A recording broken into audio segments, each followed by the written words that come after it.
Greetings. Greetings, nail peoples. Hello, hello. Come on in. Come on in. I'm excited to see everybody here right on time today. Hi. I'm using my old phone so that I won't have the same sound problems that I had yesterday. I don't know what was going on with that, but I will. I'm not going to broadcast off that phone until I figure out what was going on there. But hello, hello. Hi, Rain Girl. Hi, everybody coming in. Hello. Invite your friends, invite your followers. Let's, get a bunch of people in and get going. Today I have my 75 years with Mickey cup. So this is one of my favorites because I actually have a Steamboat Willie tattoo. So this is one of my faves. So thank you for sharing. Thank you for sharing. So I look like this, although I am wearing green because it is St. Patty's Day. But I look like this because I just got off a 40-minute long phone call with Jan Arnold from C&D, which was amazing. And so really excited. It was fantastic. I can't express how classy and gracious she has been through this whole thing. And I think that what we've all learned from this is that I didn't necessarily think this little tiny old Periscope show had such a wide reach.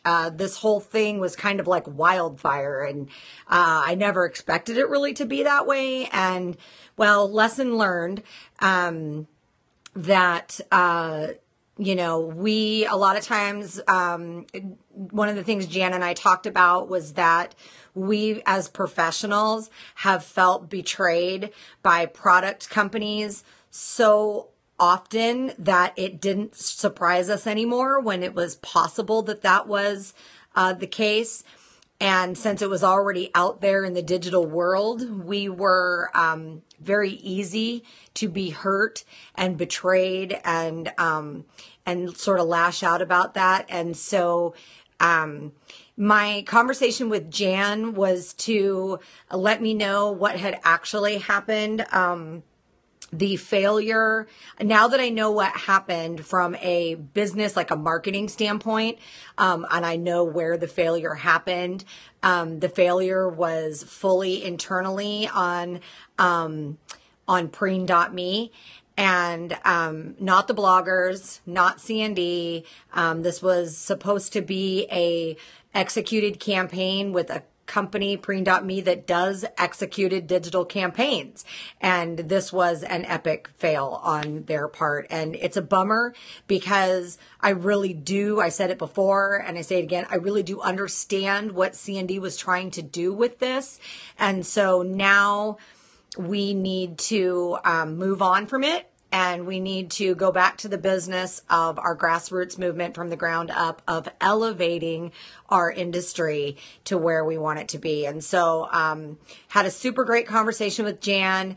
I'm really excited. I have received just an absolute, no wavering about it, commitment from her as C&D to remain committed to the professionals. And so any rumors of this was a precursor to C&D going consumer or anything like that, we need to do our part, the viewers of this show, to well, exactly.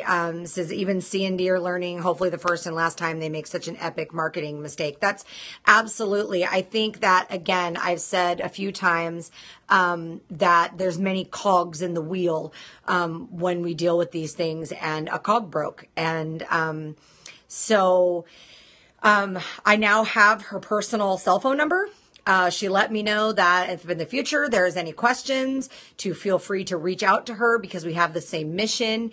And I just can't express enough how we need to take all of this in as nail pros and say, okay, now where do we go from here?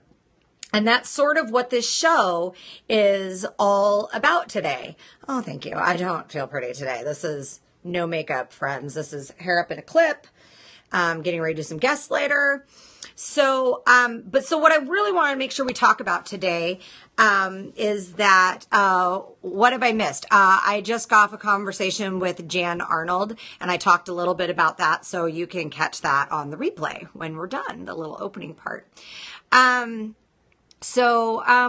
Apparently we have a person I need to block. And I don't know that we have do we have the Brits in the house today so that I can call them names and tell them to sod off and all that, and it'll be really funny. I don't know. I just want to say to these trolls, like, who has that worked on ever? Like, does that actually work ever on anyone? Good. All my peeps from the other side of the pond are here. That's fantastic.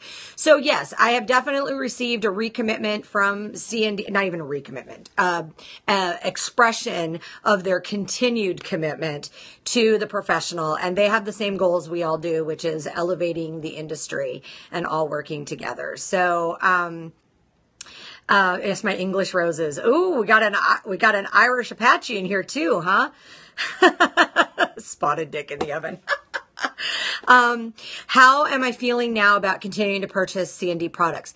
I feel better than I even felt the day I bought my first 12 bottles of shellac. Happy St. Patty's. I got my green on.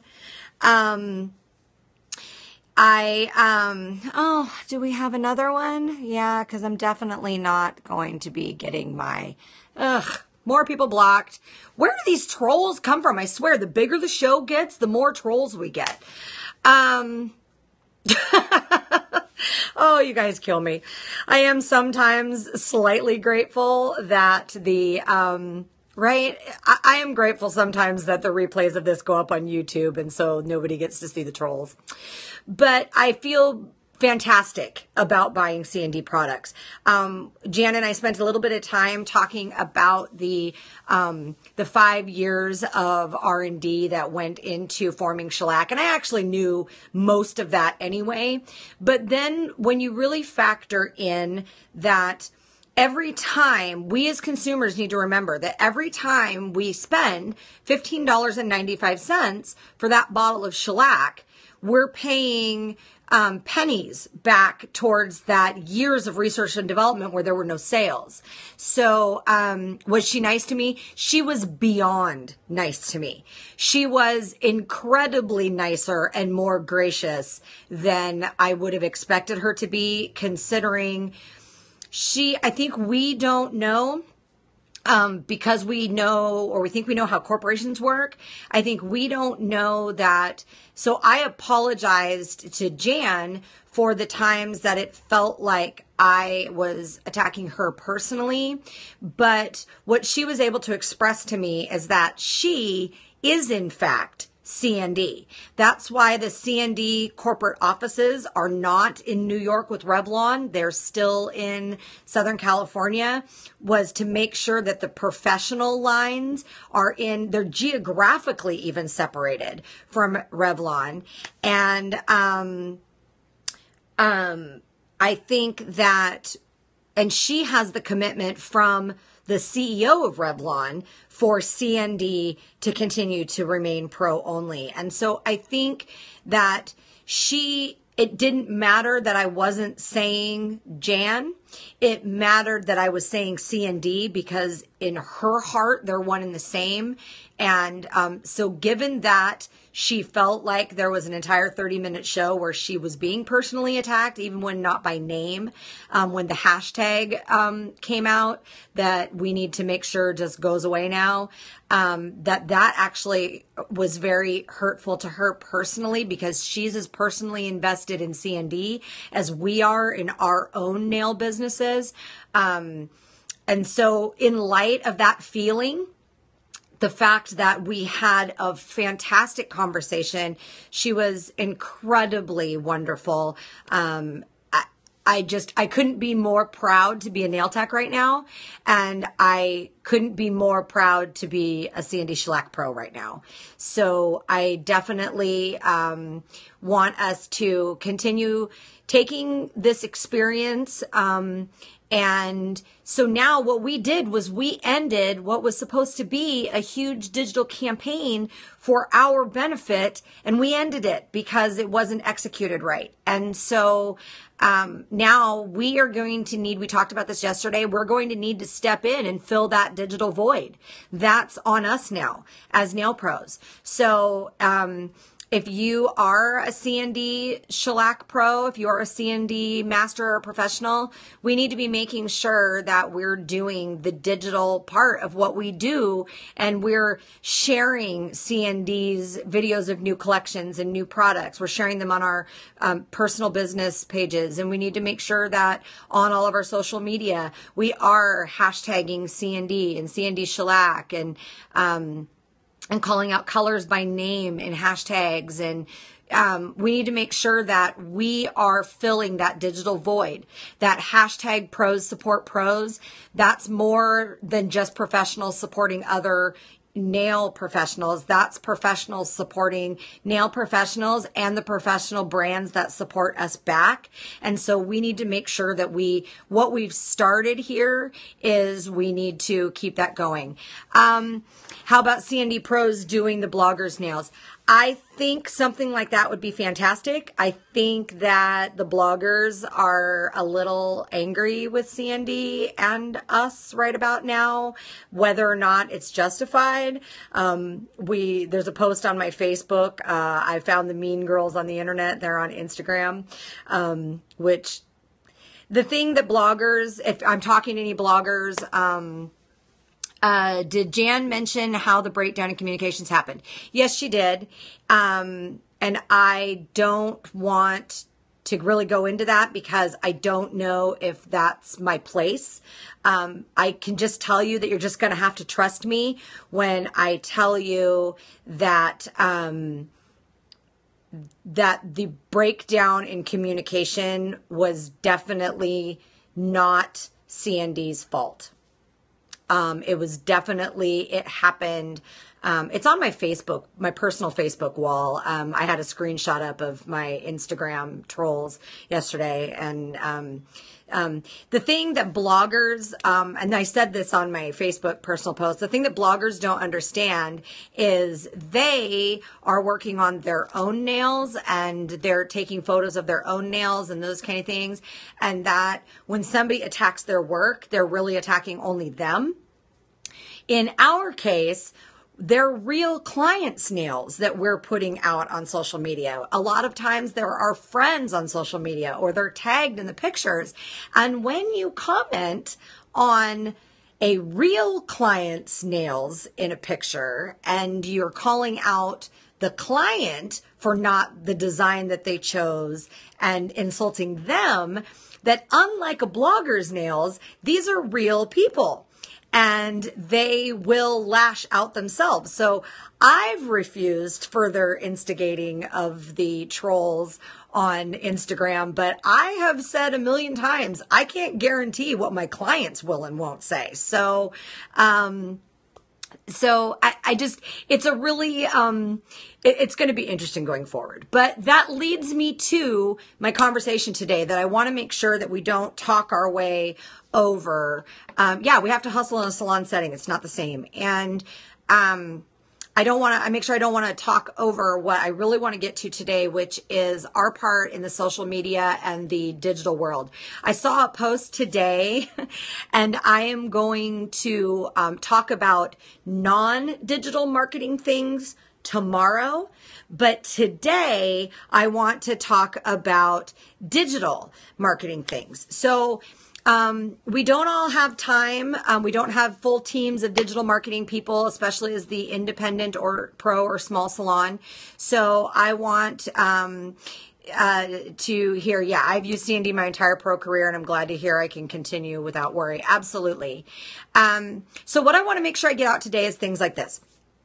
You absolutely, as a professional, I saw that. Thank you. Joining the University of Nails. I talked to Jan a little bit about the University of Nails, and she was thrilled about that platform and what I'm doing. And I think we're all working at the same goal from different angles. And so hopefully we can catch as much of the market as we can. So here's the deal. As a professional or a small salon, you absolutely have to have a business Facebook page. You cannot just have a personal page that you use for business. It's happening every day. I see it all the time where Facebook is shutting down personal pages. Their algorithm is written to find those pages. And if they haven't found you yet, it doesn't mean they won't. They will. And then you lose all of your friends that are on that. You lose all of that. So it's time. Can you link in this video on Facebook, please? Googled, couldn't find it. Yeah, I will do that. So we need to make sure you have a business Facebook page. It's free. There's no reason to not have one. So do that. Secondly, you need to make sure that you have even the most basic of websites, and it needs to be mobile friendly. I just got done watching a digital marketing education video there are some sites, iPage.com is a very low cost platform. It has a drag and drop web builder. It's super easy. If you want something that's a little more fancy, Wix.com, Wix.com has a lot more templates, and also has all the same tools. It's really not that expensive. It's really simple to use if you have even the most basic of computer skills. If you can't figure it out, reel in one of your kids or a local high school student to help you, because it's really pretty simple. Make sure that the basics are on there. Who you are, what you do, how to find you and get a hold of you and get an appointment, and what services you offer and how much those cost. Anything else is bonus. But you have to be there. And you have to make sure that you are mobile friendly, because most of the stat I think I saw the other day was 86% of our websites now, in the US anyway, are being accessed from mobile devices. And now Google will not even list you in the first couple of pages on a Google search if your website is not mobile friendly. So you need to make sure that not only, and now those websites usually include, I know iPage does, usually includes how it's mobile compatible as well. So you need to make sure you're there. Then once you get your website up and going, you need to make sure that you go to your Google listing and you claim it. Google will list you. They'll list you as a business with your name and that address and your phone number and all that kind of stuff. But most people don't go in there and claim their listing. So go in, claim your listing, make sure that all of the information there is correct. Make sure that the link for clicking to go to your website is there. Make sure that all of those, Google's huge, Facebook is huge. The internet's huge. Mobile use is huge. You need to make sure that you have everything on there. If you Google yourself, if you Google your business, and it comes up in the search, and you go to the automatically generated page from Google, there's a link that you click on that says, "This is my business, claim your business." And then you go through a process to do that. So if you are someone who is using an online booking type platform, make sure that the codes to get to your online booking are embedded in your web page.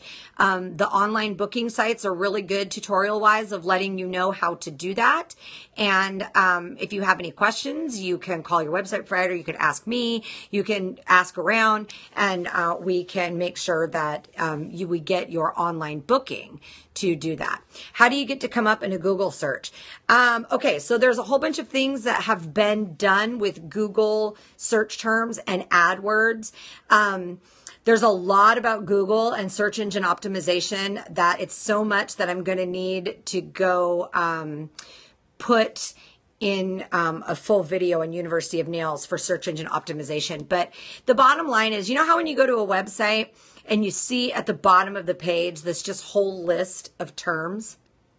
It's just a whole bunch of phrases, and maybe it's on the bottom of their homepage or on a disclosure page or something like that. What that is all of the terms that it wants to make sure that Google catches on your site. You also need to make sure that each page in your search, you know how when you open up a web browser, it'll say in the top banner of your browser window what page you're on. Like it'll say, it'll have the Google Chrome logo, and it'll say Nails by Michelle Cordes Pugh or whatever, or Facebook, or it has that. That's called meta tags. And you have to make sure that your meta tags have the data in them, because that's also what Google is searching for, is those meta tags. Now, Google also does something interesting. You have to not expect the results to happen right away, because Google does what's called a crawl, which is they go out and they crawl, yay, they crawl the internet. Their search engines are constantly searching, even when people aren't searching, and they're retrieving all that data. And that's why they can give you as many responses as they can, as quickly as they can, is because they've already crawled. So they might not have gotten to you yet, but they will. And that's something that you should be doing at least on a monthly basis, which is searching yourself, searching your business, seeing what comes up. And this is where that hashtag thing comes in. You also need to make sure that when you're posting on social media, when you're doing all of that, you're hashtagging yourself. So if you go to Instagram, right? So when you go to Instagram and you can search for hashtags, you should search for your own name as a hashtag, your own business name as a hashtag, so that the posts that have you in them come up. And so it's all part of this fine digital game. So yeah, not understanding hashtags the last few days. And like Instagram, and Twitter were the first with hashtags. And then, okay, so when I Google myself, my Facebook page comes up well, but my website is a lot lower down. So what that's letting you know is that the keywords that people are searching for, your name, your business name, your services you offer, nails, that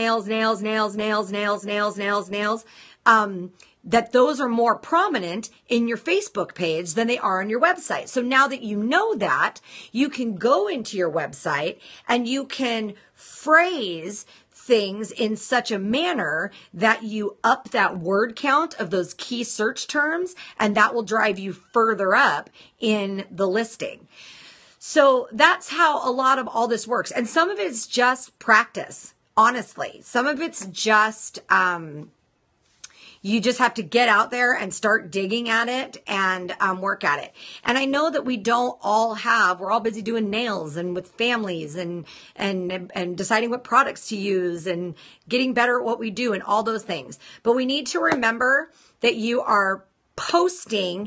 need to be posting several times a week on your business page. If you can't remember to do that, you need to use a platform like Hootsuite or one of those other automatic platforms so that it will post for you if you're not going to remember to post. You need to be actively posting, and you need to be actively checking so that you're able to get back to messages you get on that platform. The faster your response time for messages is on Facebook, is the further it will drive it up in the search. Those kind of things. So you need to make sure you're engaged. And whatever brand you use, of course, right now I need to make sure, and I say C&D Shellac because that's my bad. I'll get to that in a second. You you need to make sure that you are using professional, we talked about this yesterday, using professional only products purchased through professional distributors or channels, and using the whole line and using the system as it's supposed to be used, for a lot more reasons than just, the brand wanting our money or whatever. And because what that's going to do is the more we do, that is, yeah, absolutely. In a small town, Facebook is where a lot of people find you. Yeah, anybody who's got to go, catch me on the replay. I'm only going to be on here a few more minutes. We need to make sure that we're active on them so that they don't become stale, that when a company like CND pays to promote a post on Facebook so that we see it as professionals, and it's maybe something about the new shellac collection or the new spa collection that you're going to go out and buy or something like that, that we are sharing that on our personal business pages so that our clients are also digitally engaged by those posts with the brand, and that brand then becomes us and we become our own brand in the market. As far as Instagram likes, anybody can pay for Instagram likes. So you just have to see, it depends on, I say this all the time. I post on Instagram more for other nail professionals than I do for potential clients, because, you can have 20,000 Instagram likes, and if none of them are your clients, if they don't live in your area, it doesn't matter. They're never going to become your client, and they're never going to bring you any revenue. So I put my posts on Instagram are for my clients who love to see their work out in the digital world, to share with their friends what their nails look like right now. And I also am sharing on Instagram. So yeah, so other techs can look, and there's back to that hashtagging thing. Instagram for other techs. So that way we can go to Instagram and we can search the hashtag pros support pros, and we can get a whole list of Instagram posts. Right. We can get a whole list of Instagram posts coming up to us from other professionals and seeing their work. And then we can follow other professionals. And so when we need some inspiration, or somebody comes to us and we don't really know what we want to do on them, we have an avenue to go to Instagram and search other professionals and see maybe something that we're looking for. So if you go to my Instagram, which is nailgirl920, you can, I think we'll cover that next episode. We can, go and talk about, do you think it's important to start personal hashtag campaigns? If so, how? We'll talk about that. You can go to Instagram and you can search the hashtag Michelle Cordes Pugh, and most of my stuff will come up, or one name or the other, because I transitioned. I got married and transitioned names in the middle of it. So make sure you're hashtagging yourself. Make sure you're hashtagging your salon name. Hashtag other things that nail pros would want to know. I hashtag glitter. I hashtag acrylic nails, or sculptured nails, or manicure, nails, nail art, C&D shellac, a color. If it's a manicure with a certain color theme, I'll hashtag that color. Yeah, hashtag Disney. You see me up there when I do Disney nails. Those kind of things. And I think that it's important for us. Our clients are going to bring us in pictures that they see from bloggers and on Pinterest. No, I've never been able to hashtag too much per post. And, me and my nails are all over Google Images, and, hashtag everything. It helps the manufacturers. It helps us find each other. And that way, when our clients, follow your clients on Pinterest and follow their nail boards on Pinterest. So in the day or two before their appointment, you can go to Pinterest and, hashtag pro supports pros, hashtag the companies you use. But then that way you can go to their Pinterest and you can see what they've been, pinning the last couple days so you can see kind of where they're at. And then, oh, that's awesome. Feel I'm on point with this. First time I'm on point with something nail related. Absolutely. But then when your client comes in, you can say, hey, I saw you've been posting a lot of light spring colors, a few Easter things. Are you interested in doing Easter this time? Or do you want to just go light and maybe not quite so Easter eggy? Like, what are you looking for? And you already have an idea when they come in, and that's customer service wise. And again, that brings them into your chair. So there's some things you can do to automate. I personally use Style Seat not for the online booking option, but for the appointment book option, and that way it's doing my client reminders so I don't have to, which frees me up time to do other things on the digital media. So your scopes are fab. I'm so glad of the recent dramas. Now I look forward to your scopes. Oh, that's so sweet. If I could go back and do it all over again, I guess I just really and I expressed this to Jan, that Jan put out to me that I need to make sure that I am aware of the responsibility that I have in the industry. And I think that I told her that I completely underestimated my reach. This took off like wildfire in a manner I never expected, because I hit a passionate crowd and I didn't know how many people I had watching and following. I just thought this is just my little Periscope show, you know? And so that's great. Now I know how many people there are out there and how many people are watching. And so now we can take this to the next level, by University of Nails and getting this out there so that we can all get the education and everything that I'm also putting out there. And that Jan was pretty pointed on hammering home to me, never again overlooking my position in the industry and my responsibility. And that is something that I take pretty seriously, and I won't underestimate that again. Yeah. There was some lessons to be learned from all of us on all sides in this thing, I think. So all right, I need to get ready for the rest of my day. I'm always a nail tech first. It's on everything I do. So I'm here for you guys. It's been crazy in my social media. Where's my accent? I'm in the Northwest of the United States. So I don't really think we have an accent. I think we have a lack of an accent, but I guess we do have one. You can't go on full scope and keep more accurate track of your scopers. You know, I get to see my replay counts and those kind of things, but if people watch from the web, I can't see them. And once it hits a certain number of people, I can't track who was watching.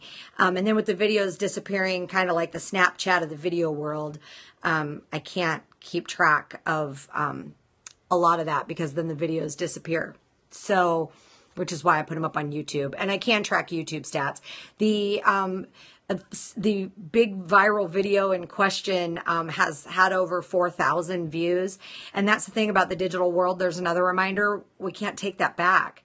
So when people go on YouTube and they search for Nails Over Coffee, right now the first episode they get listed is the one with the most views, which is Mondays. So we need to make sure that we're spreading the word about Nails Over Coffee so that we can get some other ones of these Nails Over Coffee amplified so that that one just kind of then just drops down in history and goes away. So, all right. I got to skedaddle, you guys. Tomorrow we'll talk a little bit more about marketing some things in the real world, not the digital world. And hopefully I can find some, thanks, Mayor. So hopefully I can find some other fun things so we can get back to some of the fun part of the show of what we do and not so much of the drama part. So have fun nailing, you guys. I will see you tomorrow at the same bat time, same bat channel. Thanks you guys for joining me. You're always welcome. And I'm going to try and finish my coffee before it's time to do some more nails. So goodbye. Goodbye. Yes, good night to my Brit girls. I will definitely look more into the full scoping thing, not the mobile stuff. So bye.